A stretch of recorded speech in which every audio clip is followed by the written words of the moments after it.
Hi, I'm Congressman Dennis Kucinich, and I want to say hello to those at Indiana University of Pennsylvania who are involved in the G20 People's Summit. As the G20 meets near Pittsburgh, we have to ask some very important underlying questions about the equity or lack of equity involved in today's trading programs. And I'm glad that's something that the students are involved in. All of you at Indiana University of Pennsylvania who are studying the effects of globalization and neoliberalism on the North Appalachian region understand how important it is that we critically analyze the impact on our constituents, on our fellow men and women, of trade policies that are devoid of basic human values, that put the value of the marketplace above everything else, that put profits above human life. You and I know that trade which lacks a commitment to human rights, to workers' rights, to environmental quality principles inevitably sets off a race to the bottom. And whether we are speaking about NAFTA, the North American Free Trade Agreement, GATT, the General Agreement on Tariff and Trade, the Central American Free Trade Agreement, CAFTA, or the China Free Trade Agreement, we are speaking about trade agreements that pass the Congress without any commitment to basic principles of economic justice. And so as you meet during a G20 People's Summit, you come to consider how urgent it is that we bring these issues back to the forefront in the same way that some of us had the opportunity to do a decade ago in Seattle, where people came together to talk about how important it is that the United States finally establish human rights, workers' rights, environmental quality principles as essential in all trade agreements. Workers' rights. Think of what it would mean to elevate the condition of workers everywhere if we insisted that trade agreements have, for all workers, the right to organize, the right to collective bargaining, the right to strike, the right to a safe workplace, the right to decent wages and benefits. And that's just for openers. The right to a secure retirement, the right to participate in the political process. Workers' rights are human rights. And yet throughout the world, trade agreements devoid of workers' rights have seen workers actually have their standard of living knocked down while they're producing wealth for others.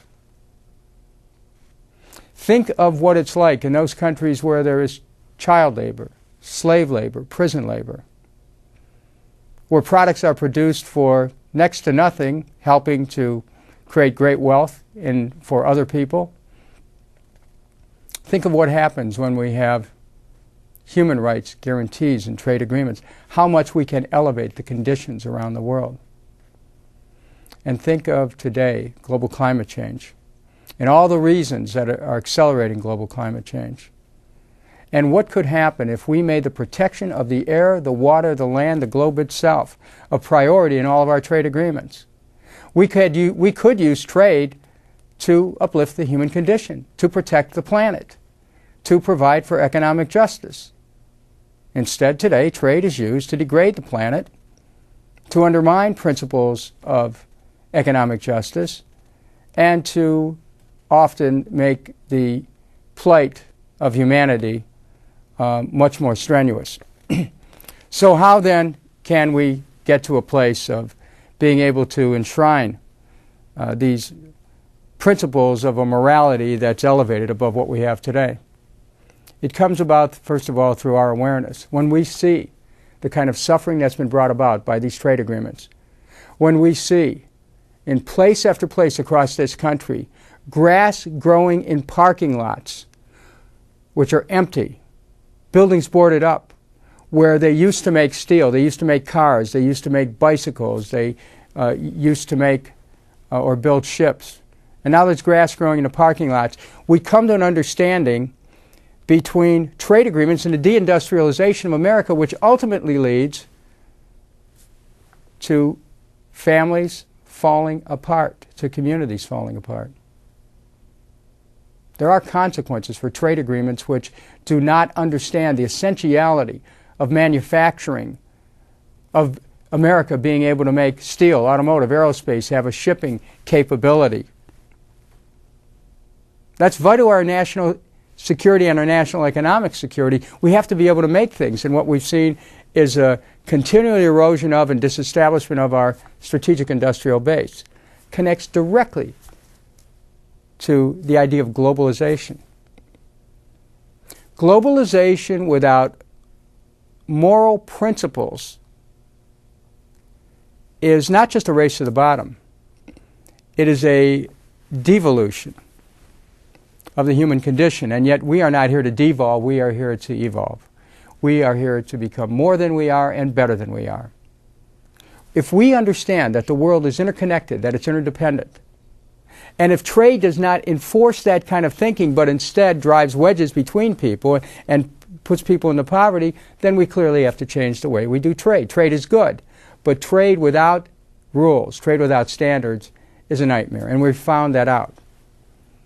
So you, in the Indiana University of Pennsylvania's G20 People Summit, have the opportunity to raise these issues. And these issues affect every area of our life and every area of our existence. And how timely it is and how appropriate it is that these issues are being discussed on campuses, especially at the time the G20 meets. And it's interesting. Think about this. The G20.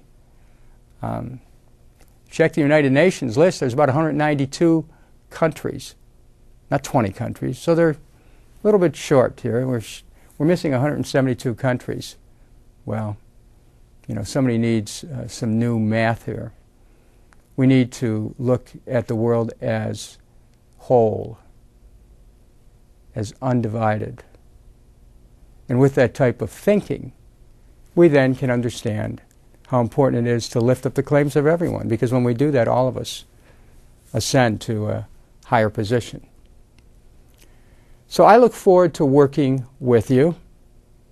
I did not want to miss this opportunity to comment on some of these issues that you're talking about.